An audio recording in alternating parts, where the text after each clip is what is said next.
Hello dear exam comrades, তোমাদের প্রত্যেককে welcome. আর আজকে আমাদের মধ্যে রয়েছে আমাদের প্রিয় ছাত্র সৌরভ ঘোষ, গোবরডাঙ্গা ব্রাঞ্চের স্টুডেন্ট। একাধারে আবার গোবরডাঙ্গা ব্রাঞ্চকে দেখভালও করতো, একদম ফাউন্ডার মেম্বারদের মধ্যেই একরকম বলা যেতে পারে। আবার সঙ্গে সঙ্গে প্রিয় আদরের ছাত্র, যে সাম্প্রতিককালে আমাদের মধ্যে এই কলকাতা পুলিশের কনস্টেবলটা ক্লিয়ার করলো। এছাড়াও অনেক পরীক্ষা ক্লিয়ার করেছে, ওয়েস্ট বেঙ্গল পুলিশের কনস্টেবল, ডাব্লিউবির এসআই, অনেকগুলো পরীক্ষা, এরকম অনেকগুলো পরীক্ষা কিন্তু প্রিলিমস মেন্স করেছে, ইন্টারভিউ থেকে বাদ গিয়েছিলো। তো ওর আজকে জার্নিটা কী রকম ছিল, কবে থেকে পড়াশোনা শুরু করলো, ওর ব্যাকগ্রাউন্ড সম্বন্ধে আমরা জানার চেষ্টা করি। এবং তোমরা যারা স্বপ্ন দেখছো চাকরি পাবে, পুলিশ হওয়ার স্বপ্ন দেখছো, তারাও জেনে বুঝে নাও যে একজন সফল অ্যাসপিরেন্ট সে কী করে তার অ্যাসপিরেন্ট লাইফ থেকে সাকসেসফুল ক্যান্ডিডেট হতে পারলো। চলো শুরু করি আজকে সেশন। সৌরভ, তোমাদের ওয়েলকাম, অফিসিয়ালি ক্যামেরার সামনে ওয়েলকাম। এতদিন ধরে তো ক্লাস করেছিস আর পড়াশোনা করেছিস, তো তোর জার্নিটা কবে থেকে শুরু করলি, কীভাবে শুরু করলি, আর জার্নির মধ্যে কী কী খারাপ দিক ভালো দিক যা যা তোর মিশ্র অনুভূতি আছে সেগুলো বন্ধুদের সাথে শেয়ার কর, যাতে যারা নতুন আসছে তারা কীভাবে শুরু করবে। প্রথমত স্যার, আসলেই আমার ট্র্যাকটা ছিল পুরো অন্য। আমি ম্যাথামেটিক্সে এমএসসি করেছি, তারপরে বিএড করেছি এবং 2021-22 সালে আমার বিএড শেষ হয়। তারপর থেকে লকডাউন যখন অটোমেটিক পড়ে গেছে, তখন থেকেই একটা চেষ্টা ছিল যে সরকারি চাকরির প্রতিষ্ঠান, মানে সরকারি চাকরির জন্য প্রিপারেশান নিতে হবে, মানে কোচিং দরকার। এবং আমি কোচিংটা কেন দরকার বলে তোর মনে হয়? স্যার, তখন ইউটিউব ছিল, কলেজ স্ট্রিটে হাজার একটা বই পাওয়া যায়, কোচিং ছাড়া কি চাকরি পাওয়া যায় না? স্যার, কোচিং ছাড়া বলতে আমি একটা পরীক্ষা দিয়েছিলাম, যেটা হচ্ছে 2019 সালে একটা পরীক্ষা দিয়েছিলাম পুলিশের জন্য। সেটা বাড়িতেই প্রিপারেশান নিয়েছিলাম এবং আমি মেন্সও উতরে গেছিলাম, কিন্তু কোথাও একটা যেন আমার মনে হয়েছিল ইন্টারভিউতে গিয়ে আমাকে বেসিক কিছু কোশ্চেন করা হয়েছিল, যেগুলো আমার কনসেপ্ট ক্লিয়ার না থাকার জন্য আমি সেখান থেকে ফিরে আসি। তো সেই জায়গায় দাঁড়িয়ে আমার মনে হয়েছিল যে আমার প্রিপারেশান নিতে হবে এবং কনসেপচুয়াল প্রিপারেশান নিতে হবে, যাতে আমি ইন্টারভিউ থেকে আর ফিরতে না হয়। এই জন্যেই আমার মূলত এই কোচিং সেন্টারে ভর্তি হওয়া। তো কীভাবে শুরু করলি মোটামুটি পড়াশোনাটা? 2022 সাল, হ্যাঁ 22 সালের সেপ্টেম্বর মাস। কীভাবে বলে একদম, মানে কোথাও একদম কোচিংয়ে ফার্স্টে ভর্তি হয়ে গেলি, নাকি নিজে মতো করে বন্ধুদের কাছে যেমন হয় আর কি? না স্যার, পরিচিতদের কাছে বলেছিলাম যে কোথাও একটা আমি এরকম প্রিপারেশান নিতে চাই, তো তারাও আমাকে সাজেস্ট করেছিল, সেইভাবেই আর কি সূত্রপাত। প্রথম থেকে আমি প্রত্যেকটি ডেসক্রিপটিভ বইতেই পড়া শুরু করেছিলাম, যেমন ইতিহাসের ক্ষেত্রে জীবন মুখোপাধ্যায় আছে, পলিটির ক্ষেত্রে লক্ষ্মীকান্ত। হ্যাঁ, টেক্সটকে প্রেফারেন্স দিয়েছিলাম। অনেকে আছে যে ওয়ান লাইনার নোটটা পছন্দ করে, তো সেটা কতখানি কার্যফল, মানে কার্যকারী নাকি কার্যকর? না স্যার, আমার মনে হয় যে ওয়ান লাইনার ফলো করলে হয়তো মেন্স উতরে যাওয়া যায়, কিন্তু আমার মনে হয় ইন্টারভিউতে কিন্তু ওখান থেকে উতরে যাওয়া যায়। কোন পরীক্ষার, কনস্টেবল নাকি? না না না না, এসআই ক্লিয়ার করা যায় না স্যার। আমাদের সময়, আমি যে সময় এসআই দিয়েছিলাম 2020 সালে, তখন ডেসক্রিপটিভ ছিল, কিন্তু হঠাৎ করে ওয়ান লাইনার কোশ্চেন করে ফেলেছিল, তো এমসিকিউ করে ফেলেছিল 2020। তো আমি প্রথম যখন আমার জিএস পেপারটা পরীক্ষা দিই, তখন আমি কেঁদে ফেলেছিলাম, মানে প্রশ্ন দেখে। তারপরে তো বাংলা এবং যে জিআই ছিল এবং ম্যাথ ছিল, সেগুলো তো আসেইনি। তো সেই পেপারটাই আমার কনসেপ্ট ক্লিয়ার না থাকার জন্য, তো আমি সেখান থেকে স্কোরটা করতে পারিনি। একদম এমসিকিউ আপন ইচ্ছাই হবে এবং প্র্যাকটিস বা ভিতটা আসল। এবং আমি বাকি সাবজেক্টগুলোকে দিয়ে আমি এসআইয়ের মেন্সও পাস করেছিলাম, কিন্তু ওই যে ইন্টারভিউতে গিয়ে আমি ইন্টারভিউ থেকে মেরিট থেকে বাদ গেছিলাম। এবার টেক্সটের সঙ্গে সঙ্গে আর কি কি বই প্র্যাকটিস করেছিস? কারণ বাজারে তো বইয়ের অভাব নেই, কি কি বইপত্র দেখভাল করেছিস?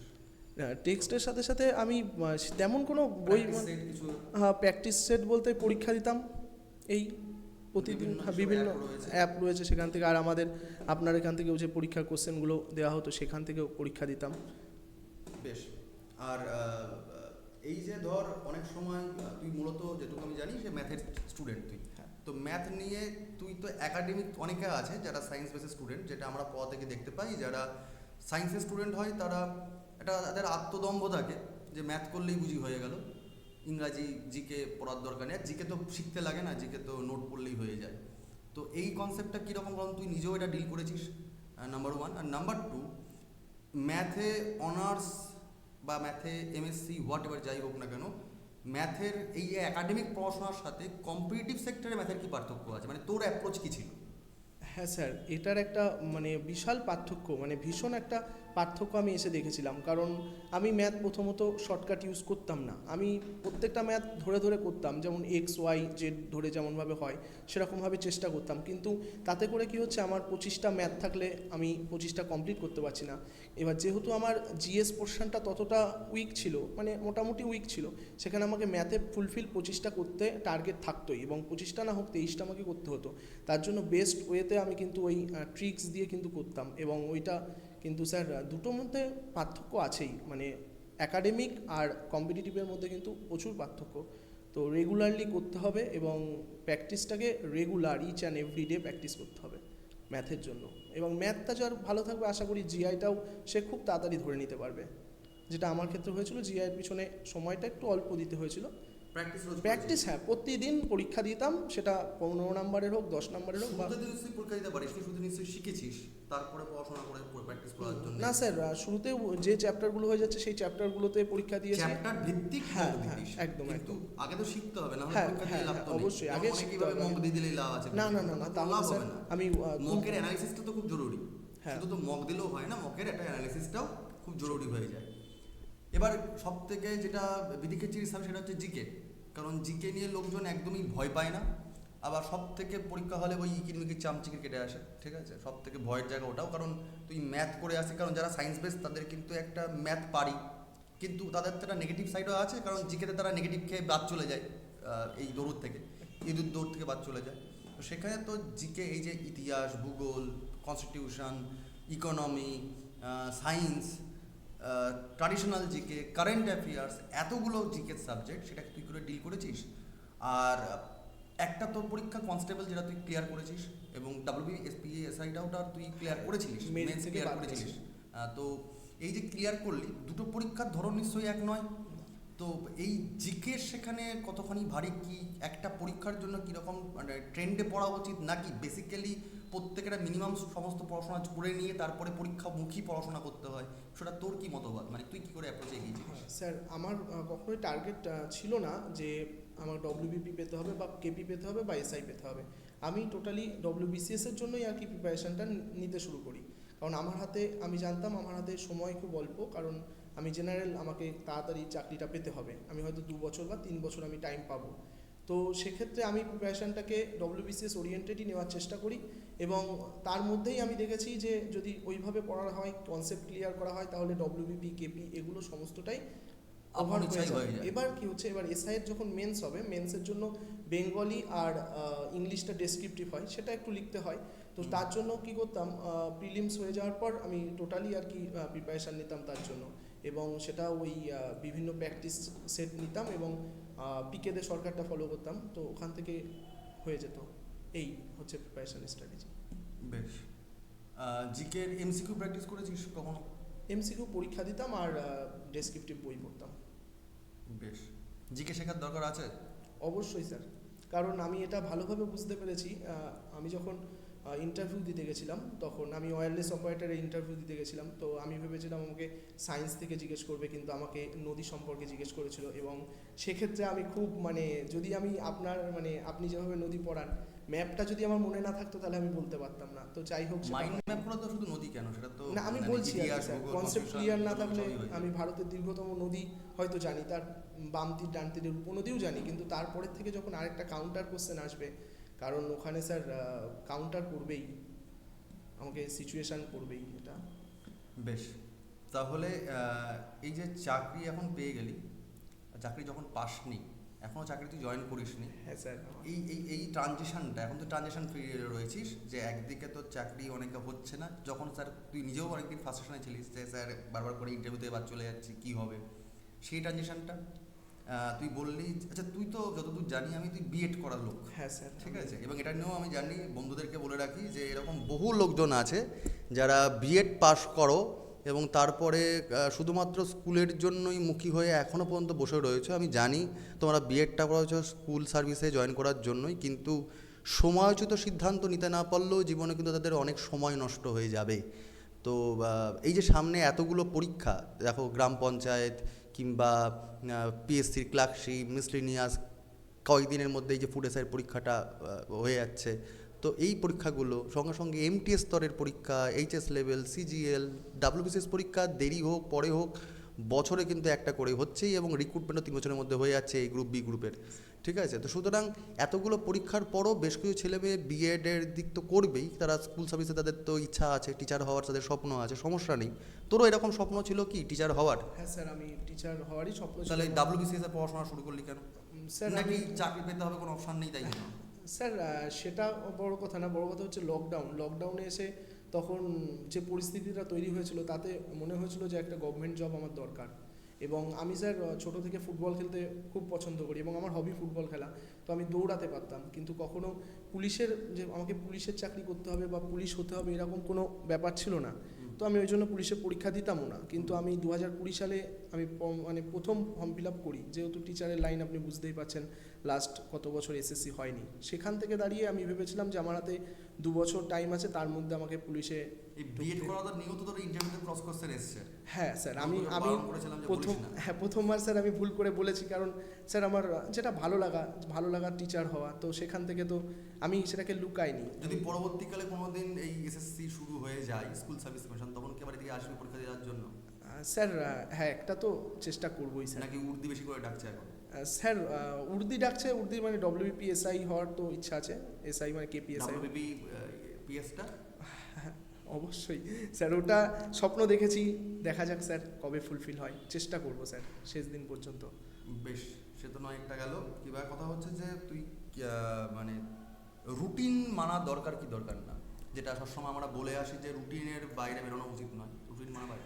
হ্যাঁ স্যার, অবশ্যই মানে রুটিনটাকে খুব জরুরি মানা, কারণ আমি আজকে হয়তো আমি এক সপ্তাহ আমি পাচ্ছি, আমি একটা স্যার ছোট্ট হিসাব 7 দিন যদি আমি প্রতিদিন যদি একটা করে পরীক্ষা দিই, বা আমি যদি 3 দিন পরীক্ষা দিই একটা, আমি সেটা 20টা করে কোশ্চেনের পরীক্ষা দিলাম বা 20টা করে অঙ্ক প্র্যাকটিস করলাম, তাহলে আমার কিন্তু 60টা অঙ্ক টোটালি প্র্যাকটিস হলো। এবার ধরুন একটা যে কোনো চ্যাপ্টার, আমি শুধু অঙ্কের ক্ষেত্রে বলছি, ধরুন যে কোনো একটা চ্যাপ্টার, সেই চ্যাপ্টারে 60টা অঙ্ক করলে 10টা টাইপ থাকে, তাহলে একটা টাইপ কিন্তু আমি 6বার করে প্র্যাকটিস করে নিতে পারলাম। তো পরীক্ষা এবং রুটিন এই দুটোকে মেনটেন। যে এতগুলো বিষয় দিনে কত ঘন্টা করে পড়েছিস বা সময় দিয়েছিস বলে মনে হতো? হ্যাঁ স্যার, আমি পড়েছি, মানে ওইভাবে আমি কখনো টাইম মেনে পড়িনি, বাট আমি একটা টার্গেট ফিক্সড করে নিতাম যে আজকে আমাকে ইতিহাসের এই পোর্শনটা শেষ করতে হবে, মানে পোর্শন বলতে সুলতানি পিরিয়ড, তো আমি সেটা করবো। আজকে অ্যানিসিয়েন্টের বৈদিক সভ্যতা আমাকে করতে হবে, তো আমাকে সেটা পরীক্ষার আগের জন্য নাকি? না, এটা সারাটা বছর, মানে সারাটা বছর। প্যারালালি যখন ক্লাস করেছিলিস তখন? হ্যাঁ, তখন ওগুলোকে আমি হ্যাঁ ওখান থেকে তো শিখেছি, কিন্তু এটা প্রতিদিন হ্যাঁ স্যার, রিভিশন করতেই হবে। রিভিশন না দিলে কিন্তু স্যার মানে খুবই, আর এখন যা কোশ্চেনের যা ট্রেন্ড, তাতে করে কিন্তু প্রত্যেকটা অপশান কিন্তু খুব লাগোয়া অপশান দিচ্ছে। দেবেই, তার কারণ মানে পরীক্ষক বোর্ডগুলো জানে যে ইউটিউবে কি ফ্রিতে পাওয়া যায়, হ্যাঁ, সেই জন্য সেই জায়গাটা ক্লিয়ার করতেই হবে। আর রিভিশন করতে পারলে রেজাল্ট ভালো হয়। ছোটোবেলায় যখন শেখা হতো তো শিখতে, তো সেটাই যখন যদি ছোটোবেলার নিয়মগুলোকে বুদ্ধি করে কাজে লাগাতে পারি, রিভিশন দিতেই কাজে লেগে যাবে। আর একটা কথা স্যার বলবো, সেটা হচ্ছে প্রতিদিন বইটাকে মানে টাচে থাকতে হবে, প্রতিদিন যাই হয়ে যাক, আমি যেন 1 ঘন্টা 2 ঘন্টা 3 ঘন্টা, সে যেখানেই পড়ুক তাকে কিন্তু বাড়িতে এসে কিন্তু তাকে সময়টা দিতেই হবে, কারণ বাড়িতে না পড়লে কিন্তু স্যার, বাড়িতে পড়তেই হবে, তার সাথে তো গাইডেন্স তো অবশ্যই দরকার, কিন্তু বাড়িতে তুই আমাদের মনে আছে যে একটা সময় যখন খুব চাপ যাচ্ছিল, মানে এই ধর অফলাইন ক্লাস নিয়ে যখন একটুখানি চাপ যাচ্ছিল করোনার মুহূর্তে, সেই সময় তো এটা রেকর্ড ক্লাস কিনেছিলিস আমাদের, তখন পুলিশের একটা রেকর্ড ব্যাচ নামিয়েছিলাম, সেটা তো কাজে লেগেছে কি আগে? হ্যাঁ স্যার, ওটা তো আমি এখনও চাই যে অমন ব্যাচ যেন পাওয়া যায়। ওটা শুধু পুলিশ ওরিয়েন্টেড তো নয়, ওটা ডব্লিউবিসিএস ওরিয়েন্টেডও অনেক কিছু কভার হয়ে যাচ্ছে। আমরা সবসময় রাখি না, কারণ আমরা লাইভ ক্লাসে জোর দিয়ে থাকি, কারণ লাইভ ক্লাসে ইন্টারাকশন করা যায়। হ্যাঁ, অফলাইনে যেমন ইন্টারাকশন করে থাকি, সেরকমভাবে আমরা লাইভ ক্লাসেও ইন্টারাকশন করে থাকি। আর আমাদের তো অফলাইন স্টুডেন্টরা অনলাইনের অ্যাক্সেস এমনিই পেয়ে যায়, কারণ রিভিশনের জন্য এটা তো আমরা দিয়েই থাকি। ইভেন আমারও আছে এখনো, আমি এখনো ক্লাস। এবার রেকর্ড সেশনটা এই কারণে দেওয়া হয়, কারণ যদি দুমদারাক্কা 2 মাস পরে একটা পরীক্ষা আচমকা পড়ে যায়, তাহলে সেই ছেলেটি যাতে ব্রাত্য নিজেকে মনে করতে না পারে, বা তার জন্য চাকরিটা পাওয়ার সুযোগ থেকে যায় একটা, তো সেই কারণে একটা অ্যাসেট দিয়ে দিই আমরা। তো এই নিরিখে বলে রাখি যে আমাদের পরীক্ষার জন্য সামনে যে কলকাতা পুলিশ এবং ডাব্লিউবিপির যে পরীক্ষাগুলো আসছে, কনস্টেবল, লেডি কনস্টেবল এবং পার্টিকুলার ডাব্লিউবিপির যে এসআই সাব ইন্সপেক্টর, এর জন্য আমাদের একটা কোর্স চলে এসছে। সেই কোর্সটা দেখতেই পাচ্ছ, যদি তুমি অনলাইন মোডে থাকো, যেসব বন্ধুরা দেখছো এখন, যদি পশ্চিমবঙ্গের যে কোনো প্রান্ত থেকে তোমরা যদি দূরবর্তী স্টুডেন্ট হয়ে থাকো, আমাদের অফলাইন স্টুডেন্ট আমাদের অফলাইন ক্লাস দেখতে পাচ্ছ, এরকম সৌরভের মতো আরও অনেক স্টুডেন্ট রয়েছে যাদেরকে সবাইকে দেখানো যায় না এক পোস্টারের মধ্যে। তো আমাদের অফলাইন হয়ে থাকে নৈহাটি এবং গোবরডাঙ্গা অঞ্চলে। আর তুমি যদি দূরবর্তী স্টুডেন্ট হয়ে থাকো তাহলে অনলাইন মাধ্যমে তোমরা আসতে পারো। এবং অনলাইন মাধ্যমে আমাদের একটা কোর্স রাখা হয়েছে, তার নাম এবারের জন্য, যেহেতু এতগুলো ভ্যাকান্সি কিন্তু তার মধ্যেও জেনারেলদের ভ্যাকান্সি কিন্তু বেশ কম, তাই লড়াইটাও বেশ বড় রকমেরই হবে। সামনে ভোট, বুঝতেই পারছো, মানে প্রশাসন চালানোর জন্য বাহিনী দরকারই আছে, তাই বিশাল বড় একটা রিক্রুটমেন্ট আছে। লড়াইটাও কিন্তু সেরকম বুঝেই হবে, মানে যুদ্ধকালীন পরিস্থিতি বলেই নাম হয়েছে যে কুরুক্ষেত্র ব্যাচ। এবং সেই জন্য আমরা 6 মাসের একটা অনলাইন ব্যাচ নামানো হয়েছে। দেখতেই পাচ্ছ সমস্ত ডিটেল লেখা রয়েছে যে এককালীন 800 টাকা, মানে 799 টাকা কোর্সের দাম, এবং সপ্তাহে 6 দিন মতো ক্লাস হয়েই থাকবে কম বেশি। এবং 350টার ওপর প্রিমিয়াম রেকর্ড ক্লাস, যেটাও বলছিল রেকর্ড ক্লাস কেন রাখা হয়, সাবজেক্ট ওয়াইজ ফোল্ডার ওয়াইজ আমরা সাজিয়ে রাখি, যেটা দেখতে পারলে অটোমেটিক নিজের পড়া নিয়ে তৈরি করে নেওয়া যায়, ঠিক আছে। প্লাস ক্লাস টেস্ট, মক টেস্টও থাকে। আমরা যেটা জোর দিয়ে থাকি সেটা হচ্ছে রুটিনের ওপর, কারণ কম বেশি বিভিন্ন ইনস্টিটিউটেই বড় বড় স্যাররা আছেন, কম বেশি বিভিন্ন ইনস্টিটিউটেই পড়ানো হয়, কিন্তু যেটা বুঝতে পারি সেটা হচ্ছে এই যে রেগুলারিটি মেনটেন, যে সোমবার মানে এই ক্লাসটাই হবে, মঙ্গলবার মানে এই ক্লাসটাই হবে, 10 মিনিট আগে হোক পরে হোক, এই যে পড়া করে আসতে হবে আমাকে, তুমিকে তৈরি করে নিতে হবে। তুমি তো কোচিং চাইছো এই কারণেই, আমার মনে হয়। তোর কি মনে হয়েছিল যখন তুই কোচিং চাইছিলিস, তুই কী কারণে কোচিং চাইছিলিস? এই স্যার রেগুলারিটি এবং রুটিন, কারণ আমাকে একটা দায়বদ্ধতা থাকবে যে আমি আজকে এই ক্লাসটা আমাকে আসবে, তো তার আগে আমি যদি সেই টপিকটা, এবং এখানে যেটা সবচেয়ে ভালো হয় যে টপিকটা বলে দেওয়া হয়, সেই টপিকে আমি বাড়ি থেকে যদি একটু নিজের বইপত্র থাকলে ভালো, আদারওয়াইজ আমাদের লাইব্রেরি আর মেটেরিয়াল রয়েছে, বইয়ের ঠিক আছে। মেটেরিয়াল পেয়ে যাচ্ছে। তো সুতরাং সেই নিরিখে যদি করে নিজের সমস্ত দুর্বল জায়গাগুলোকে বার করে নিয়ে আসা যায়, সেটাই তো মূল উদ্দেশ্য, এবং সেটাই মূল উদ্দেশ্য। কারণ সেখানে আমি গাইডটা চাওয়াই তো হয় ওই কারণে, না হলে তো ইউটিউবে ভিডিও রয়েছে যেখানে 500 জন কমেন্ট করে যাচ্ছে, তুমিকে বেটারমেন্ট করার জায়গা পাচ্ছ না, ঠিক আছে। এছাড়াও তুমি ওই থাকছে আরও অনেক রকম জায়গা আছে, তো সেই কারোর জন্যই তো গাইড নেওয়া, কলেজ স্ট্রিট রয়েছে বইপত্রের জ্ঞান নেওয়ার জন্য। জ্ঞান নেওয়া আর চাকরি পাওয়ার মধ্যে বিস্তর পার্থক্য আছে, যে আমি মেশিনারির মধ্যে ঘাড়ে ঘাড়ে লাগাবো, তাই তো। তো এবার আমাকে লাস্ট কথা বলা একটা, যে চাকরি জয়েন করিসনি, জয়েন করছিস, কতগুলো প্রস্তাব এসছে? না স্যার, এখন ওই প্রস্তাবগুলোকে আলাদা দিকে মানে আচ্ছা। আমি রেখে দিয়েছি, কারণ এখন আমার টার্গেট স্যার অন্য কিছু হয়েছে একটা। প্রস্তাব বলতে তুই খারাপ, মানে পাপি মন, তুই ভাব যে আশপাশ থেকে তোকে অ্যাডমায়ার কিরকম করে নিচ্ছে। প্রস্তাব মানে কিরকম ভাবছিস? মানে আরও আশপাশ থেকে তোকে, এই যে একটা বেকার জীবন থেকে তুই আজকে সোশ্যালি কোথাও না কোথাও, আমাদের তো সমাজ এখনো উপনিবেশিক, আমরা চাকরি পেলে এখনো ভাবি যে বেঁচে গেল লোকটা, বিজনেস করে হয়তো অনেক টাকা ইনকাম করে, তো ভাবি চাকরি পেলে বেঁচে গেল। এটা কোথাও না কোথাও মেন্টালি আমরা পলারাইজড রয়েছি এখনো। তো সেই নিরিখে তুই যে সোকল্ড বেটারমেন্টের জায়গা থেকে একটা জায়গায় গেলি, তো সেক্ষেত্রে তোর এই ট্রানজিশন পিরিয়ডে তোর সমাজ, তোর চোখে দেখা সমাজটা তোকে কীভাবে গ্রহণ করছে, সেই বললাম। স্যার এখন সত্যিই স্যার, মানে যখন বেকার ছিলাম তখন যে জিনিসগুলো ফেস করিনি, এখন সেগুলো ফেস করছি, এবং প্রত্যেকটা মানুষ মানে ডেকে কথা বলছে, যেগুলো খুব ভালো লাগছে। যখন আমি ব্যর্থতা হয়েছি, আমি 4টে পরীক্ষা, আপনি তো জানেন, 4টে পরীক্ষা ইন্টারভিউ থেকে বাদ গেছি, এবং খুব সামান্য মার্জিনে 0.2 0.4 এরকম। তো তখন যে এটা পেয়েছিলাম, সেই জায়গাগুলো এখন সবাই বলছে না ঠিক আছে, এবং আমি মনে করি সত্যি লেগে থাকলে একটা দিন আমরা সবাই হাসবো। শুধুমাত্র রুটিন বেসিস পড়তে হবে, রেগুলারের পড়া রেগুলার করতে হবে, আর পরীক্ষা দিতে হবে। সেটা এইভাবে যদি আমি লেগে থাকি, তাহলে আমরা একদিন সবাই মিলে একসাথে হাসবো। তো এটা বেশ। তো নতুন স্টুডেন্টদের জন্য একটা কথাই বলবো, যে দেখো গাইড তুমি যদি চাও, মূলত হচ্ছে তুমিকে বেটারমেন্ট করার জন্যই। তো সেই নিরিখে তোমার যদি মনে হয় যে পড়াটা তৈরি করে নিয়ে নিজের দুর্বল জায়গাকে তৈরি করতে চাও, তাহলে তোমরা আমাদের অফলাইন এবং অনলাইন দুটো মোডেই আসতে পারো।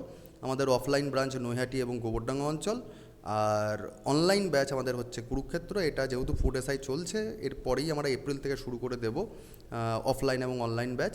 তো আমাদের যে নাম্বার রয়েছে, নাম্বারটা হচ্ছে 9143886331। একবার দেখিয়ে দিই, এইটাই হচ্ছে আমাদের নাম্বার, 9143886331। এই নাম্বারে নিজের নাম এবং পুলিশ ব্যাচ লিখে দেবে, সেটা অনলাইন না অফলাইন, এবং নিজের নামটা লিখে দেবে। যদি অফলাইন হয় তাহলে সেটা লিখে দেবে যে তুমি নৈহাটির জন্য নাকি গোবরডাঙ্গার জন্য যোগাযোগ করছো। আর পড়াশোনা করা ছাড়া অপশান নেই, কারণ আমাদের কোনো এক্সট্রা ডাইনোসর মার্কার কোনো ক্ষমতা নেই। যে ক্ষমতাটা আছে নিজের ওপর লড়াই করা, কষ্ট করা, এবং করে করে নিজেদের স্বপ্নগুলোকে পূরণ করা। একদিন হয়তো তুমিও আমার সাথে এরকমভাবে সৌরভের মতো বসবে। আর আশা করি এই কনস্টেবলটা, আমি যতদূর ওকে পার্সোনালি চিনি, জব স্যাটিসফ্যাকশন ওরা আসবে না, আমি দৃঢ় বিশ্বাস। কারণ ও এই ক্যাটাগরির ছেলে নয় যে কনস্টেবল পেয়ে গেলে শান্ত হয়ে যাবে, ক্ষান্ত হয়ে যাবে। আমি চাই ও আরও একটু পড়াশোনা করুক। জয়েনিংয়ের সময় একটু ট্রানজিশন পিরিয়ড এখন নয়, একটু ছাড় দেওয়া হচ্ছে, তো পরে আবার গোতাতে হবে, কারণ আমি চাই যে তুই মোটামুটি একটা ঠিকঠাক জায়গায় নিজেকে দেখতে। কারণ এটাও তুই জানিস, এই জয়েনিংয়ের সময় বুঝে গেছিস যত রাজ্যের সমস্যাগুলো হয় নিচু স্তরের কর্মীদের মধ্যেই। এটাও তোর মনে এক্সপিরিয়েন্স আছে, সেটাকে নিয়ে আমরা আলোচনা করছি না, এটা আমরা ক্যামেরার পেছনেই গল্প করি। কিন্তু তোমরাও যারা দেখছো তারাও জানো সমাজের নিচু স্তরের কর্মীদের মধ্যে কিন্তু সমস্ত রকম প্রবলেমগুলো থাকে। ওপর স্তরের মহল্লার লোকজন চাই প্রবলেম সলভ হয়ে যাক। তো তুই যদি মানে বড় না হোস তাহলে প্রবলেম নিজেরটাও সলভ করতে পারবি না, লোকেরটাও করতে পারবি না, তার জন্য বড় হওয়াটাই কাম্য। তো সেই পড়াশোনা করো আরও বেশি করে। আর তোমরাও যারা ওর মতো হতে চাইছো আজকের জায়গায় এখানে আসার জন্য, তারা পড়াশোনা করো। Best of luck. Thank you. আজকে অবধি।